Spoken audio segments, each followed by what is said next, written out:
The Honourable Brendan O'Connor, Minister for Skills and Training, makes a welcome return to the Sydney Institute. He was here once in government, I think in 2012, and once in opposition in 2017, and now back in government as the Minister for Skills and Training. Of course, he's the member for Gorton in Melbourne. It's north west or east Melbourne? Well, northwest Melbourne, yep. Not that far from the airport, I think. So talking tonight on the topic of Australia's Skills Challenge. Minister, you're very welcome.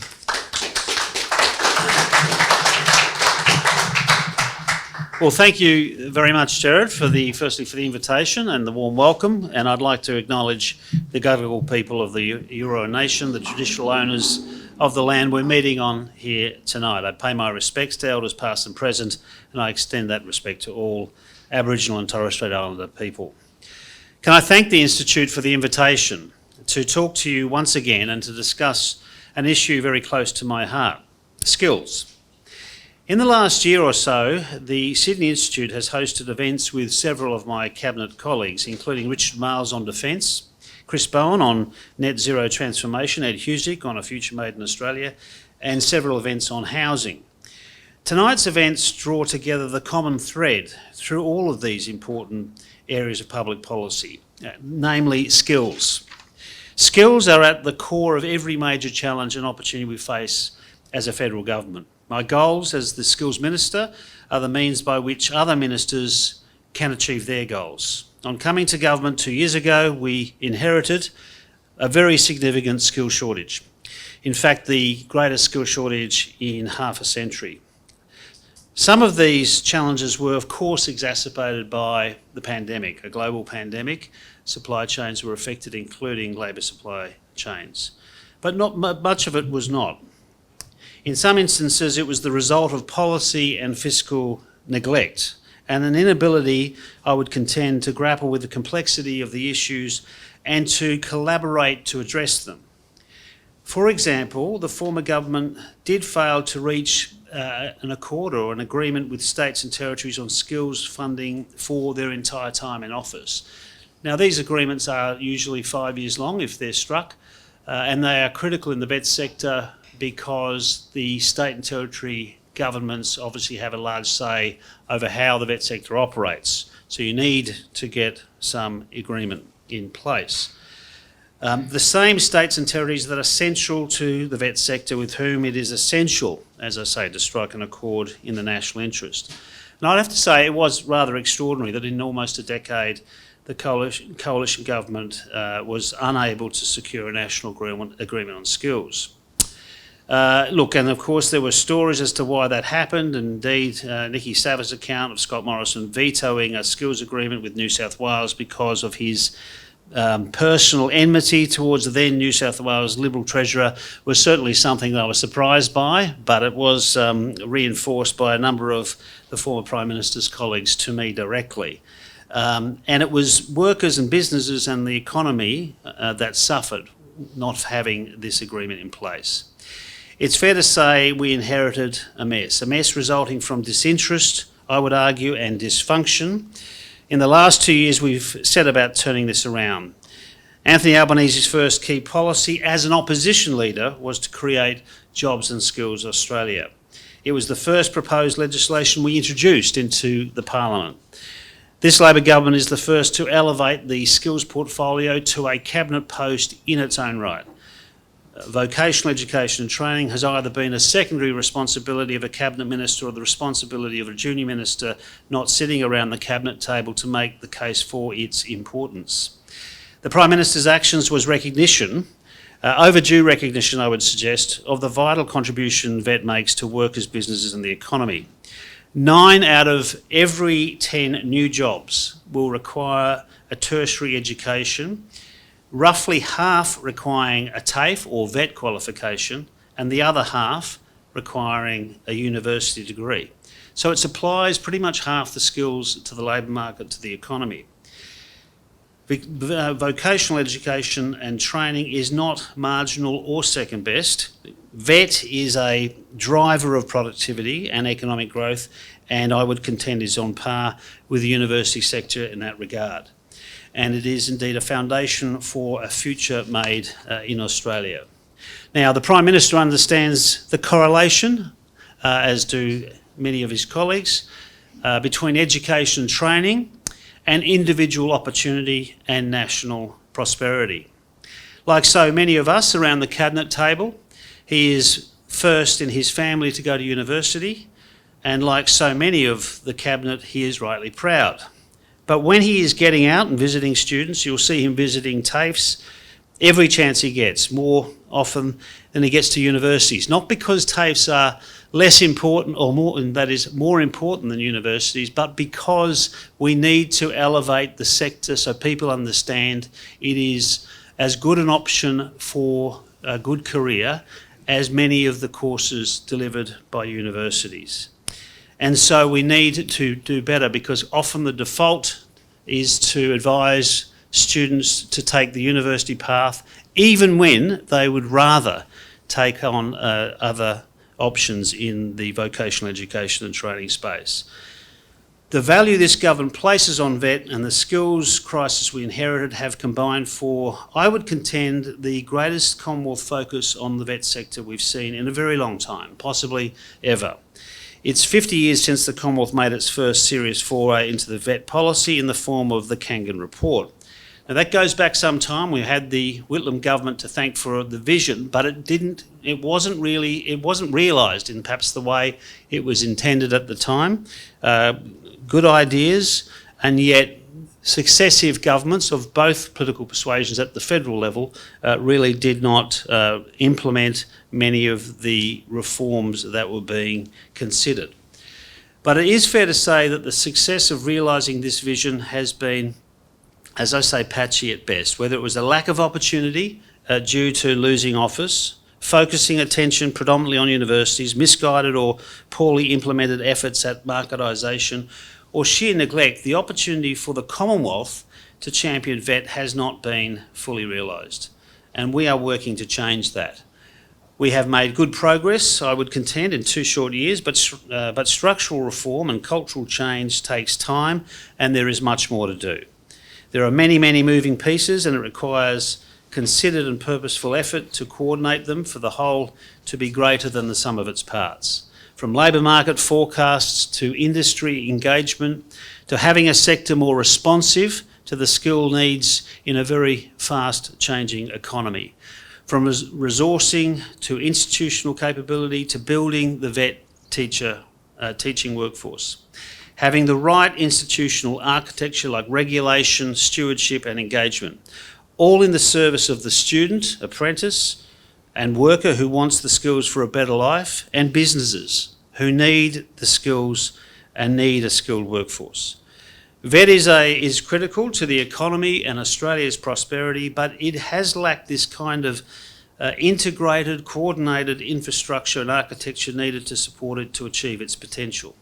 And this challenge is made greater because not only are we forced to play catch-up to fix urgent skill gaps, like the impact of a decade of denial, I would argue, on climate change, we are living in an era of rapid change.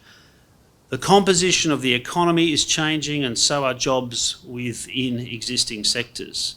Data in the Employment White Paper paints a nuanced picture of the trends that are shifting in the economy. The shift in employment has not been from manual to cognitive work, as many predicted in the 1980s and 90s. The shift has been from routine to non-routine work. High-skilled, non-routine work, both manual and cognitive, is growing, while repetitive, routine work, both manual and cognitive, is declining. Not only do we need skills to do jobs that didn't previously exist, like cybersecurity, pre-existing roles like mechanics are barely recognisable with the ones many of us grew up with. For example, with combustion engine vehicles becoming increasingly computerised and the increasing market share of hybrids and electric ones, the skill sets needed by a mechanic have changed rapidly. AI is playing an increasing role in the automotive industry, which, like the rest of our economy, is adapting to the opportunities and challenges the new technology presents. Whether it's healthcare, retail or logistics, artificial intelligence holds the potential to drastically change how businesses operate, and the labour market needs to keep pace. In 20 years, we've experienced huge shifts in the way we work and live using digital technologies, from computers on our desks to computers in our pockets. These ongoing changes underline the importance of skills development in maintaining a modern workforce. Learning new skills, acquiring knowledge and cultivating innovation is key to opportunity, to wage growth and job security for workers, and increasing productivity and profits for businesses. This is where Jobs and Skills Australia plays a key role. Jobs and Skills Australia is forecasting future labour market needs and preparing capacity studies for new and emerging industries. Now, the predecessing body, the National Skills Commission, did some fine work, and I, in fact, thank the outgoing commissioner of that body when we came to office. However, it lacked real economic insight. It didn't really bring in institutionally the businesses and representatives to really ensure that the data collected was being sufficiently interrogated. Critically now, JSA, or Jobs and Skills Australia, is working through the combination of large public and private data and on-the-ground intelligence from the real economy.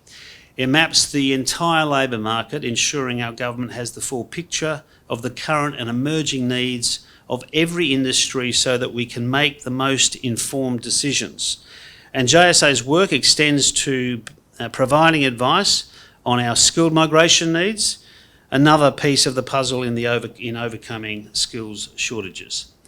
And another area that was left in, I would argue, disarray by the previous government. There were 960,000 visas not processed when we came to office, which is, I can assure you, a record. I need to point to the gaping holes in, and I think you may have seen this possibly in today's one of today's newspapers, in Mr Dutton's proposition to help industry through the persistently tight labour market. So, as I say, very high skill shortages we have at the moment, but in his budget reply, the central pillar was to cut migration and to cut it radically. Now, can I say, we've seen a suspension of migration. We supported the previous government when it closed our borders when we had no vaccinations to deal with the pandemic. So it was a bipartisan position. However, we did need to see a return to skilled migration. There's been a significant increase in skilled migration since the suspension, of course, since the pandemic. And we are now forecasting as a government to halve the flow of migration, to normalise the flow of migration, including skilled migration, so that we can manage in a sustainable and planned way migration into this country, net overseas migration. But I would contend the opposition leader has really aimed for a very low, a radically low target number, which will lead to potential problems. He has provided no detail about how he plans to do that at this point, or which areas of migration he plans to target: international students, nurses, construction workers. He provided vague window dressing about prioritising skilled tradies from overseas to help battle the housing crisis. However, again, I would contend new figures from the Home Affairs Department shows that the previous government did exactly the opposite in office. In 2018-19, when Mr Dutton was Minister for Home Affairs, he granted 6,995 visas to skilled migrants in the housing and construction sector. And this is obviously before the pandemic. In 2019-20, it was lower than that, only granting 4,893. And there were media reports last week claiming we were not prioritising skilled tradies, but the figures do not support that contention. In 22-23, we granted 10,500 visas to skilled workers in housing and construction, which is almost double the figure of the previous government. And we're on track to grant around the same amount this financial year. So we would argue, people are talking about it, but we are getting on with what is needed. To support the work of Jobs and Skills Australia, we've established Jobs and Skills Councils. And this, I think, was the missing element of the National Skills Commission. It had some fine labour market economists. It had some very good analysts. but it didn't have businesses and unions and universities and TAFEs sitting around a table to test the propositions that were coming from the collection and analysis of the data.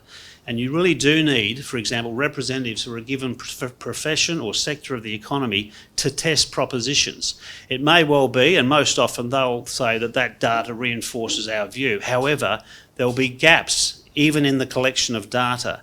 It will also mean that even there might be gaps, it will be industry representatives that will know the best way to supply the skills to that sector of the economy, how to deliver, say, for example, a degree in a university or indeed a qualification at a vet provider.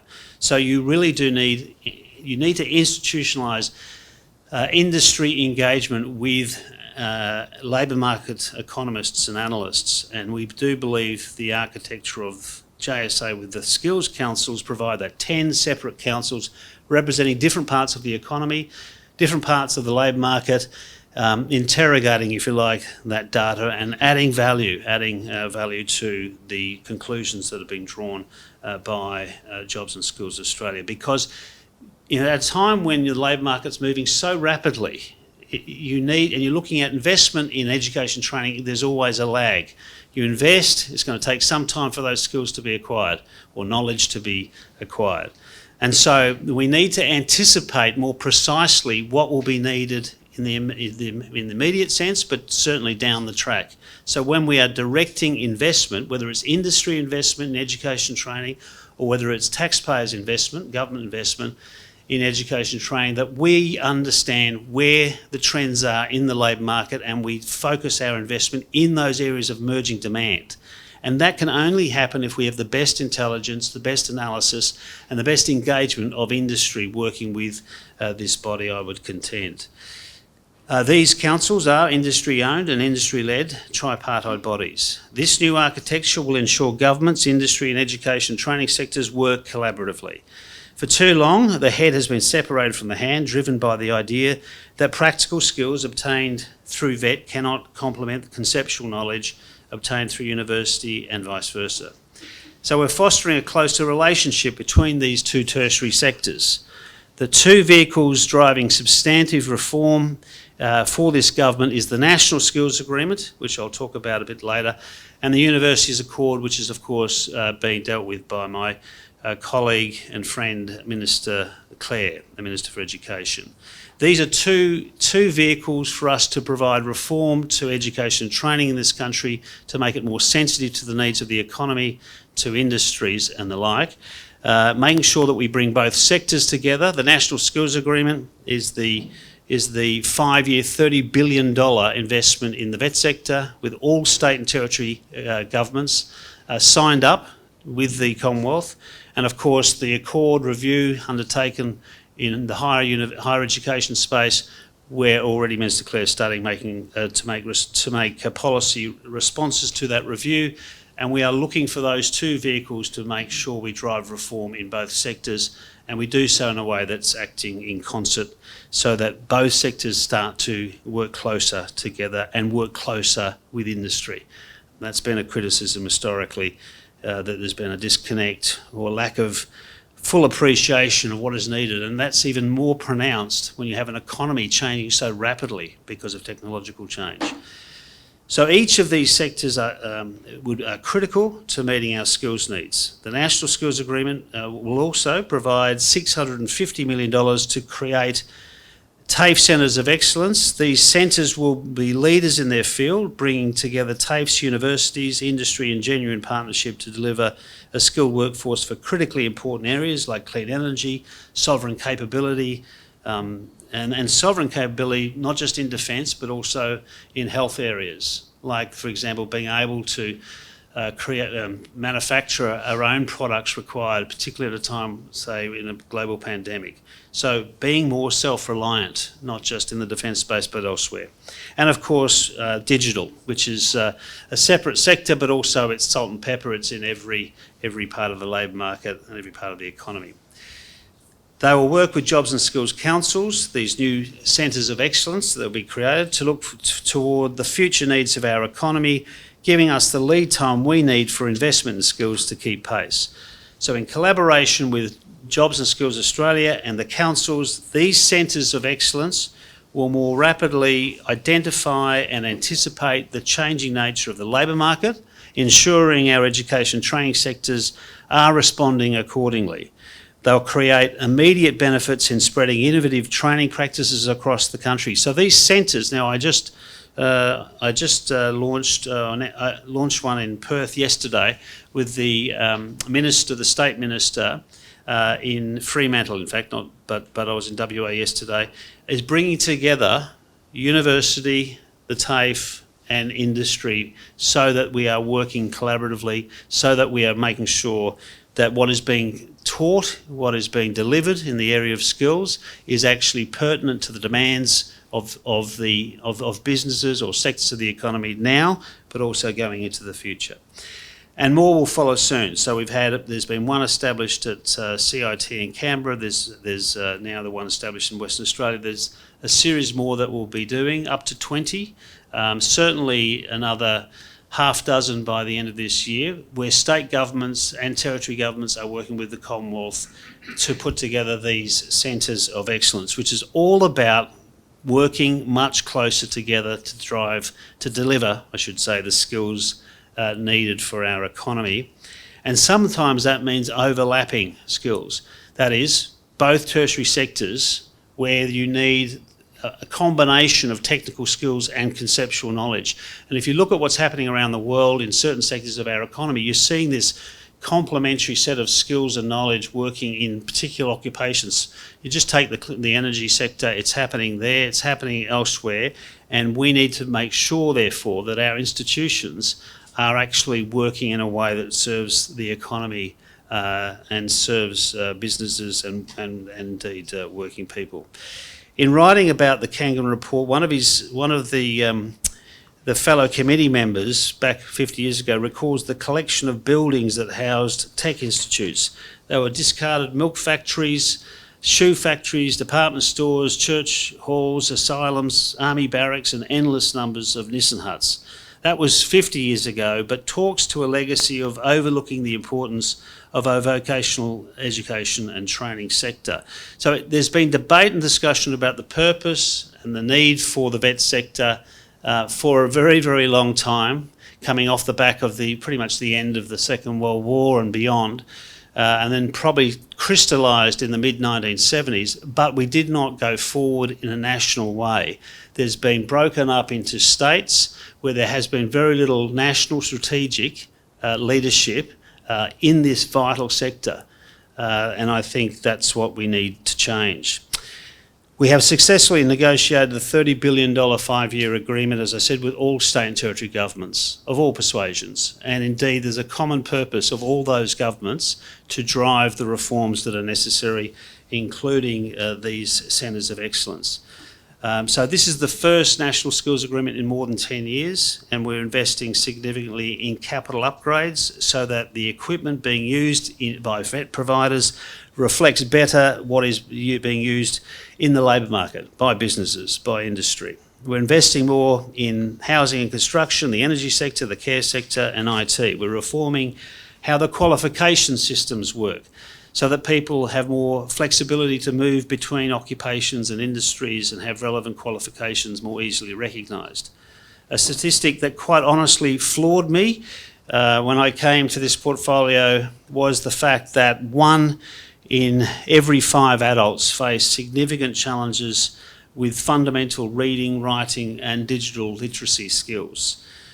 So we're addressing that. That's going to take some time, no doubt, but we are certainly embarking upon changes there, investing $436 million to redesign and expand access under the Skills Education Employment Program so that all adults who need help with those foundation skills can get it. Like in a wealthy nation, 1 in 5 adults have difficulty reading, writing, and of course now the added dimension required for basic understanding and, well, for living and working digital skills. Something we really need to do better, and the National Skills Agreement will speak to the speak to that with major reforms providing universal access to if people choose to take it up. But one of the other key areas in this space, as you probably would understand if you've come across this issue, is the stigma and shame that people confront in looking to better themselves if they've got these challenges because of, as I say, people feeling that they haven't, it's hard for them to accept and really let people understand the challenges they face having literacy and numeracy challenges. And so people have spent a long time of their life, if you think about it, 1 in 5, so overwhelmingly they're in the labour market, they're working, but they're hiding these deficiencies. And it doesn't just adversely affect their opportunities in the labour market, it's just today, it's being able to do so many things, whether it's looking, helping your kids with homework, dealing with a bank, dealing with all sorts of things that are thrown at us in life. And so I do feel, as a wealthy nation in particular, we do have an obligation to do better, and it would be in our interests as a country too, to lift the standards of foundation skills. We are investing, we're obviously looking to do other things too. We're investing more than $50 million that was announced in the May budget to support more women into traditionally male-dominated roles like housing, construction. Now this I think is an important reform. It's talked about for some time. It's not just to provide women opportunities in areas hitherto sort of denied them, but it actually makes perfectly good economic sense. Because what kind of successful business model in 2024 starts with the premise that more than half the population need not apply for a particular job? And what is also most interesting is particular jobs that are where there's a predominant gender filling those roles also have the most acute skill shortages, and that is not a coincidence. So again, as a business model, denying men in feminised industries or denying women in what have been male-dominated occupations, is not socially inclusive, but it's not economically clever, and we need to do better there. This is all, I think, significant work to solve the problems we inherited, but they precede the previous government. I'm not for a moment suggesting otherwise. At the same time, we have an eye to the future, to the skills and jobs that are changing or emerging. So much of what we are doing to reform VET is complex. It involves many different people, institutions and perspectives. It is not and should not be a command and control exercise from Canberra. It is careful, detailed, collaborative work to make the whole system work together. So the way we do this is almost as important as what we do. Neither micromanaging from the centre nor handing over money and hoping it will work. And I would contend in some respects, Commonwealth governments in the VET sector have acted more like a funding body rather than a strategic partner in delivering the skills needed in this sector. In contrast, I would contend the approach my ministerial colleagues and I are taking recognises that overwhelmingly our priorities are aligned with that of states and territories, and that we can help each other achieve our shared goals. That may seem obvious, but it hasn't always been the case. Ours is a government deeply committed to partnership between government and industry because it works. Engaging all parties and genuinely listening is what government is about, and how the best decisions are made. No one has a monopoly on wisdom or expertise, and we can do better when we recognise that fact. So to conclude, I believe VET's time is now. For too long it has been neglected or lacked national leadership. But more than that, our changing economy means that advanced technical skills are in demand. There is a growing recognition of this in the way we hear people talk about VET. As I travel the country, more and more people are recognising what has always been the case. VET offers great opportunities, and with the kind of support that I've outlined tonight, it can do even better. We have made some very significant strides in the last 2 years, and we are seeing progress. It will take time, but what we have started, we mean to continue. Thanks very much.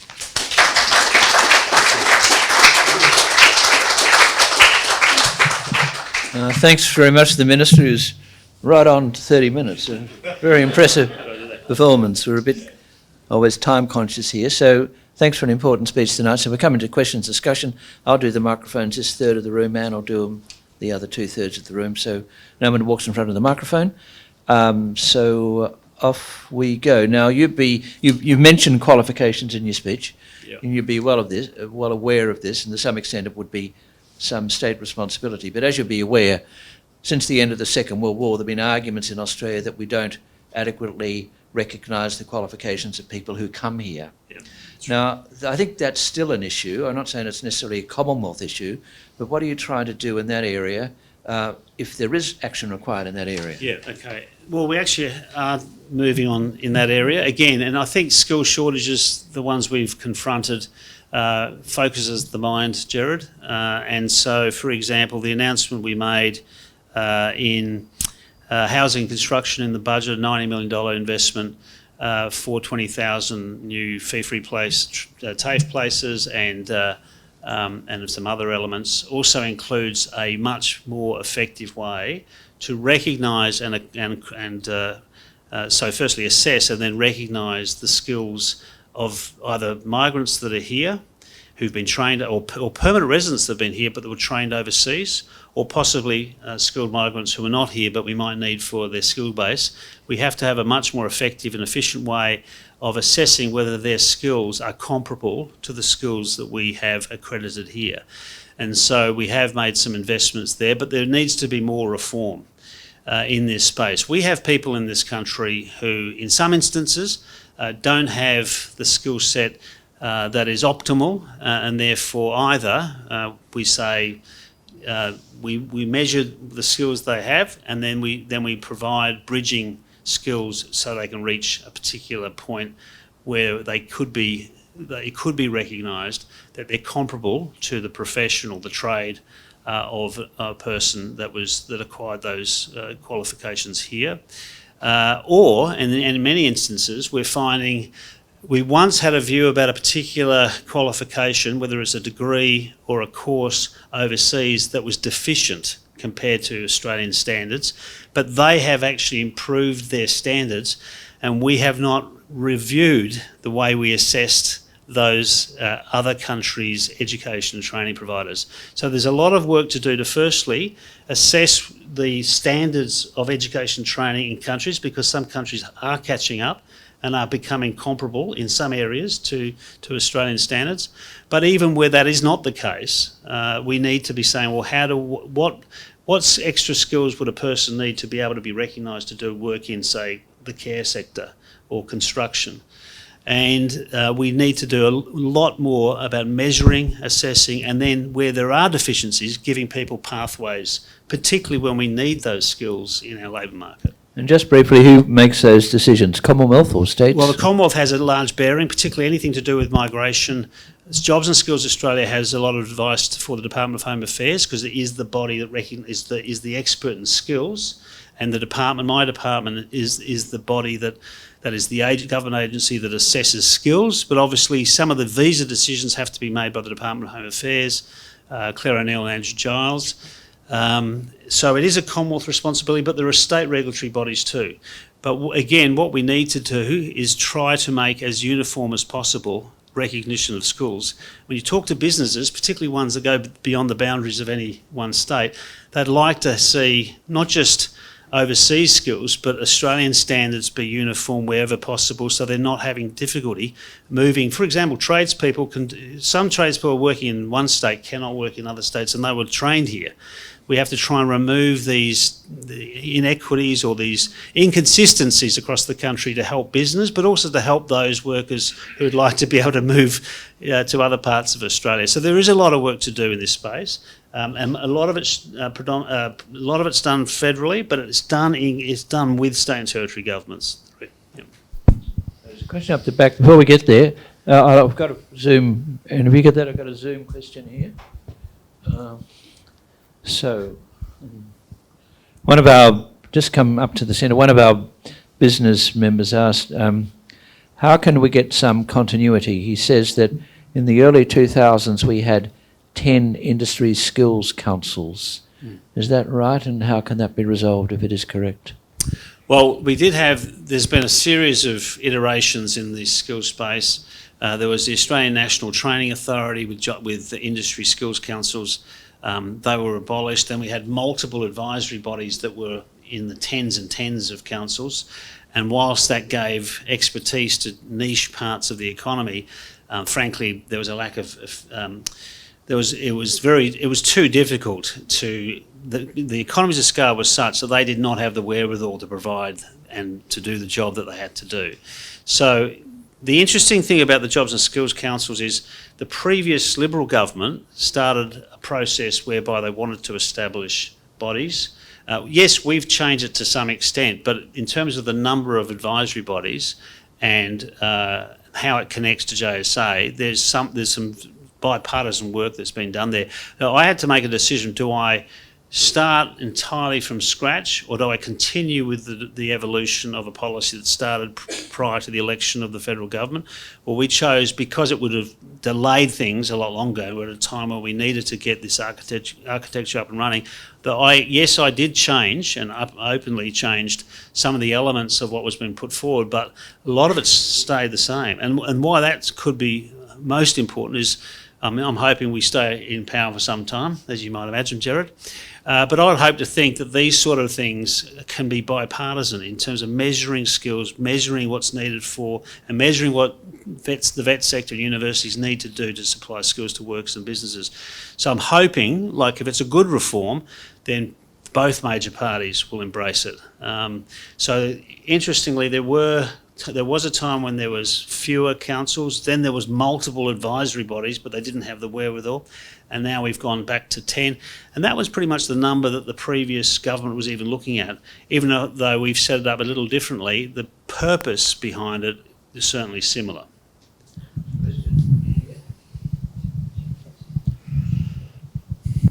Thank you.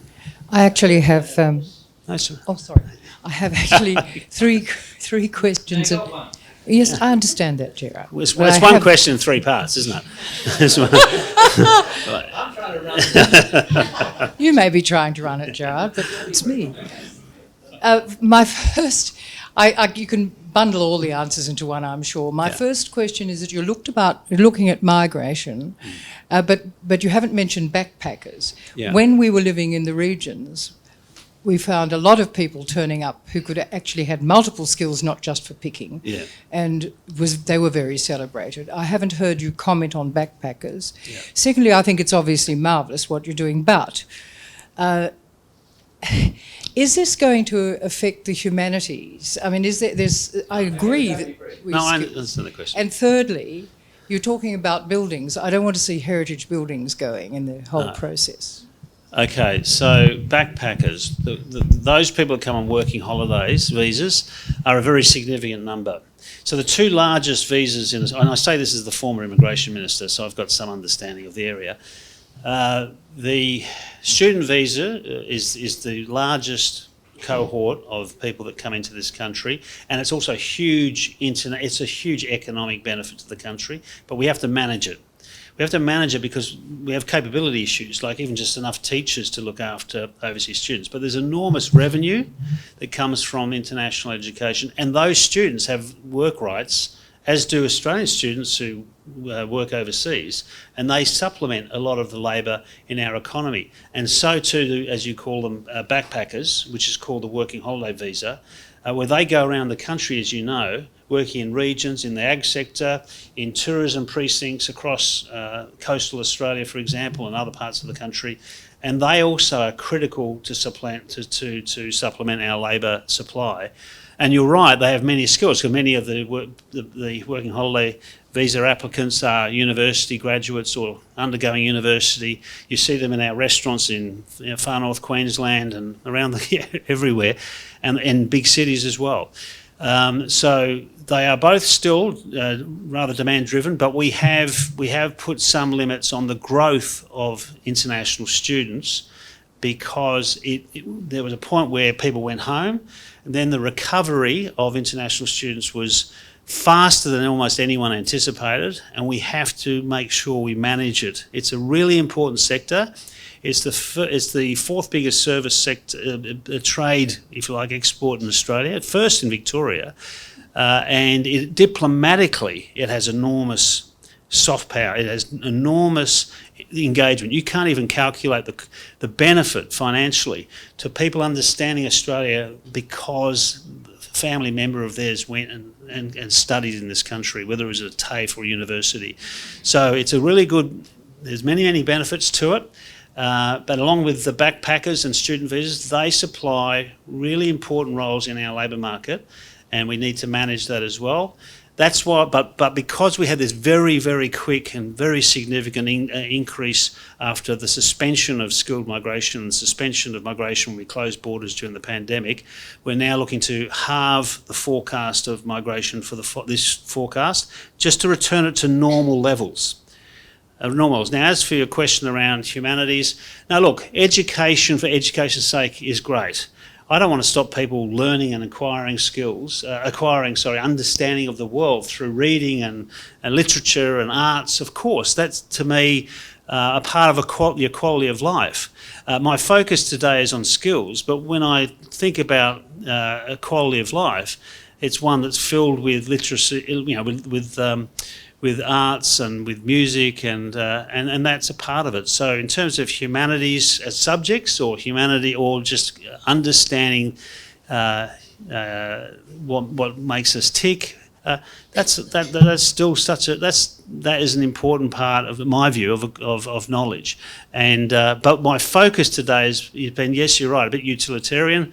I'm looking at, we need to have a strong economy so we can enjoy all the other parts of a good life. That's why my focus has been on skills. Sure. Thank you very much, Minister, taking my question. I read, like in China last year, with 80% of the graduates in finance and business management, they couldn't find jobs. So this is almost like a global phenomenon. With the AI, they're most likely going to replace people in the banking and middle management.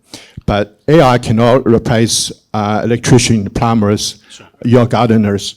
So my question to you is, if that's the situation, in terms of higher educational funding, can you give us some picture, like what's the percentage you want to allocate it to university, and what's the percentage going to be the technical college? Thank you. Okay, well, I think it's, and Jason Clare has a similar view. I think it's, interestingly, there'll be an overlap between the two sectors increasingly. So you'll see over time there's even going to be more of an overlap. That is having a combination of conceptual knowledge and technical skills. And that's what's happening in other parts of the world. But what's also happening is we are expecting a more educated, like a greater proportion of people increasingly are acquiring tertiary education, whether it's TAFE or university, and it has to keep up. And what I said in my contribution earlier was, what is happening is it's not that cognitive things are being displaced, it's the routinized work is being displaced. Even sophisticated cognitive work, if it's routinized, is more likely to be displaced through technology than non-routine. And so we have to think about what that means for us in terms of our labour market and what in terms of education and training. But what's also clear is the need for tertiary qualifications through technical skills and knowledge will continue to increase, and the overlap between the two tertiary sectors in a given occupation will also increase. Think about digital skills. They're everywhere. It's not like we talk about the IT sector, but the reality is digitisation is happening in every occupation, one way to some extent.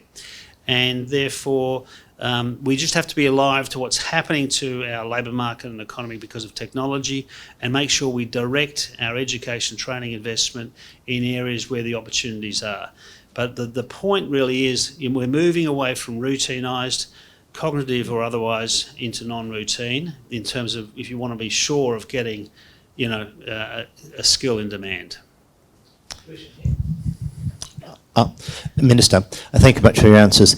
I believe we have an ageing population, and I believe your colleagues in Victoria allowed those who go into university to study nursing and the caring sectors to actually study for free if they spent a certain amount of time within the sector. With respect to the lady to my right here who mentioned humanities, would your government be interested in making a differentiation, if you like, an arbitrage between certain sectors you focus on, such as perhaps nursing, physiotherapy, dentistry, pharmacology, as part of the ageing population as direct? Oh yes, and then so perhaps make it like free, like it was, I believe, in Victoria with your Victorian colleague, Victorian Premier. Okay, so look, you can always have different carrots in terms of attracting people to come here, to move to different locations of the country if need be. We've had requirements that people had to go and work in the ag sector for a given time because we had shortages outside of the major cities. We'll encourage people to obviously, in terms of the skilled migration shortage list, those areas, it's not just being on the list, it's what scale, what is the number that you're going to bring in, say, in the care economy, the care sector. Well, with an ageing population, it's likely we'll need to continue to increase education and training in that area. It's one of the reasons why we've decided to put a bit of effort in increasing wages for people who've been relatively low paid, looking after older Australians or people with disability, because we need to attract and retain people. But there'll also have to be skilled migration pathways for these areas of emerging demand. And the other thing why skilled migration and migration generally also matters is when you have a demographic destiny that is an ageing population, one of the only ways unless people are going to start having children at a different rate than they are currently in the last 20 years, then one of the ways you can mitigate against an ageing labour market is skilled migration. I mean, so you have to have that element. Now, my focus, of course, is education and training here because that's my portfolio. But I'm fully alive. But I work very closely with the ministers responsible for these areas as well. It is that combination, and I think the best way we can, whether it's giving people sort of incentives like providing financial incentives or other incentives or visa arrangements, we will have to do that. I'll give you one clear example. We see ourselves as the best country on earth, or many people do. That's okay. People are allowed to have that view. But guess what? Other people think we're as good that we are a good country. We're a great country, but there's a lot of other good countries. And if they're offering permanent migration, like if nurses are being offered in Canada, you come here and you can stay here. And we were not to do that, even though we had shortages and we couldn't fix it through education and training here. Then you have to think about that. Like the world, the shortages in many instances are global. And they require, and we're in competition with comparable countries in some instances. And so that's why we have to consider what incentives will there be, and it could be what you mentioned or it could be what I've just said there. Yeah, it could be that. It could be a whole bunch of things that we could put in place. Let them study here and pay less fees. There's a whole range of things. But in the end, we should be doing it in the national interest. And we have to understand we are competing with other countries, other first world countries, modern economies. And sometimes we have to be very, very alive to that because otherwise we'll miss out. Thanks for your talk. That's all right. For a skill as fundamental as literacy, your 1 in 5 statistic is very disturbing. Yeah, I agree. Do you believe there are some identifiable causes for this? Just as an example, there's a lot of debate about the use of phonetics in training early reading. Yeah, I think it goes...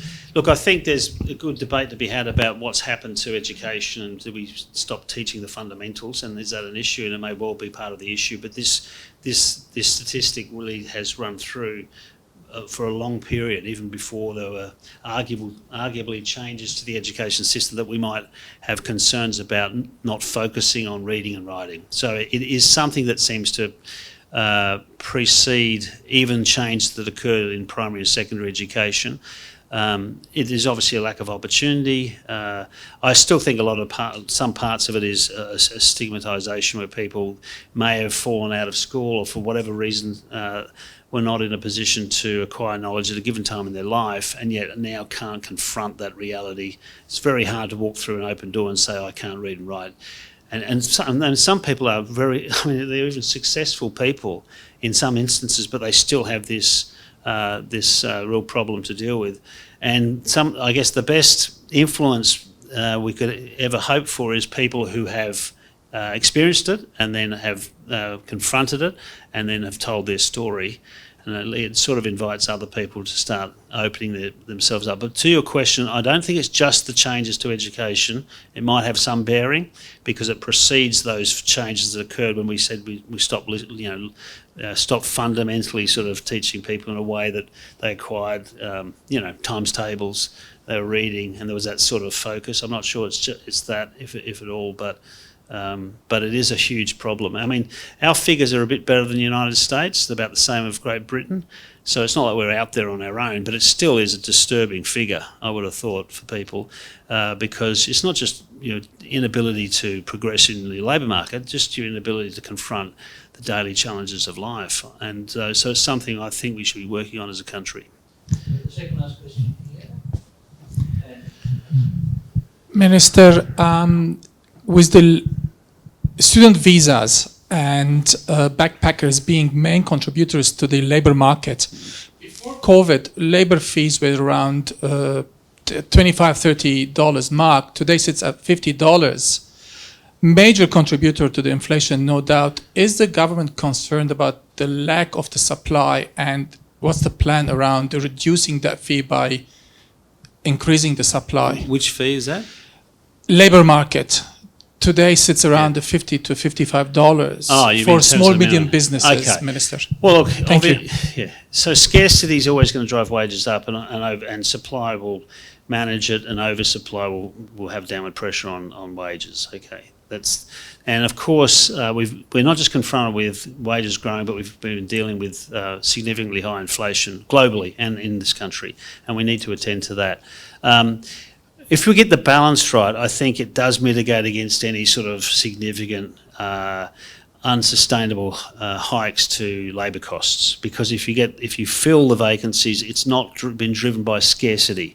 So my view is, if we educate and train people in this country in areas of demand, there'll be a sufficient supply, and if there's a sufficient supply, it won't be scarcity that's driving those costs up. So too with skilled migration. If we get the migration pathways right, the areas where we really have demands for businesses who are crying out for skills, if there's sufficient supply of labour, then it can't be scarcity that's driving that up. So it's making sure you get that right. But equally, we can't have an overall, if we had a supply that was too great, a flooded group of one occupation, and I've seen this happen. I saw a temporary visa in the IT space 10 years ago when I was Immigration Minister, and it had wages falling by 15% because there was a flood of visa applicants in one occupation competing for limited jobs. So that's not right, but neither is a scarcity. So we want to make sure we end the scarcity, but we have to make sure we don't oversupply one occupation, because that can have adverse consequences as well. It's trying to get that balance right, and I understand the pressures that you're under, or businesses are under, when they're dealing with those issues.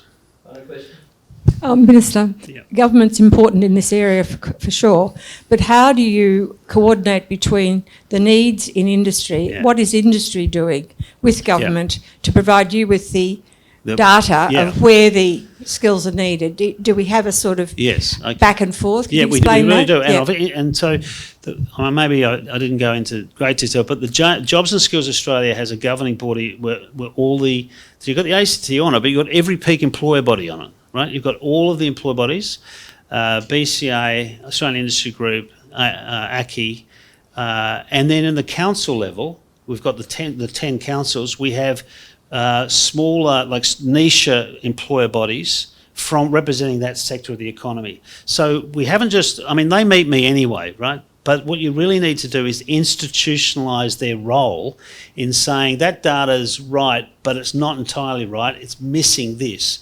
We don't have enough chefs. What do you mean we've got enough chefs? We know we have that type of example, right? That interrogation that the sector should be able to make of the data, because nothing's perfect.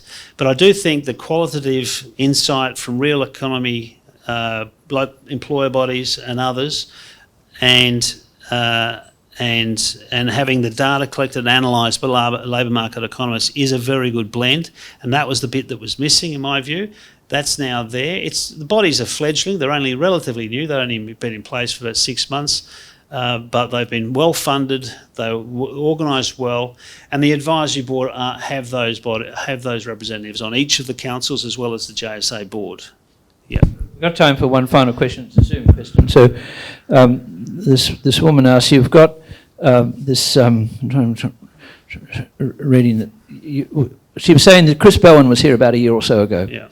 And he gave a figure for the number of skilled people who would be required to do the transmission rollout for renewables, which was in the thousands. Yeah. Might have been over 10,000. How's the government going to cope with that? Yeah, okay. So the clean energy study that was actually conducted by JSA, with the body that we established under legislation, points to a very significant transformation that will occur to the sector over the period right up to 2050. But by 2030, we'll need about 240,000 occupations or extra people in the sector, new jobs, and 32,000 additional electricians. So that is a huge task. Now we've started, so we've got the new energy apprenticeships, there's 10,000 there. There's also, of course, thousands of people in the existing courses of universities and the vet sector. And we've recently, in the budget recently announced a further investment, because one of the major problems we have in this area is having enough teachers and trainers. So we have to accelerate that. We have to get people off the tools to train more sparkies, if I can put it that way. We need, and it's difficult because they make more money as an electrician than they do as a teacher. So I'm working with industry, as is Chris and other ministers in their areas. So Julie Collins in housing, we're saying, look, you say you have a shortage. We can do some through skill migration. We can do some through education. But we've got teacher shortage in teaching the trades. You have to work with the government and supply the tradespeople who've got the teaching capabilities, because that will provide so many more opportunities to train the numbers that we have to train and have qualified. Remember the difference between some occupations, like a chef. Of course, it's better that they finish their qualification, but if they don't, they still can work in a kitchen in Sydney. But a sparky can't half do the trade and then go work in the area, and thank God for that. And neither can plumbers. So there are some skills have to be completed. So the last point, which I probably should have mentioned earlier, is that we're doing a review which will be finished in about 2 months. We've got to get the completion rates of accredited qualifications up, because at the moment it's 54%. There's lots of good reasons. At university degrees it's as low as that too, or even lower.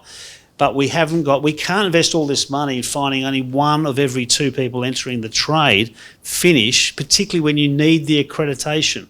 It's different when you don't need the accreditation, because you can still contribute to your occupation. But when you need it, we need the completion rates up. And that review's been undertaken now, and we'll get some recommendations up in August, and that will inform government decisions going forward. Many thanks. All right, thanks.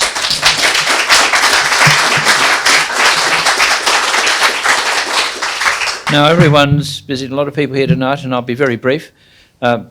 Ministers and government are very, very busy people, and we're very grateful that Brendan O'Connor found time tonight to come and talk to us. An important address which will be up on our website, it'll be published in due course. But for tonight, you got a big job, as your last question indicated, or your last answer indicated. But for tonight, well done and thank you. Thanks, Gerard.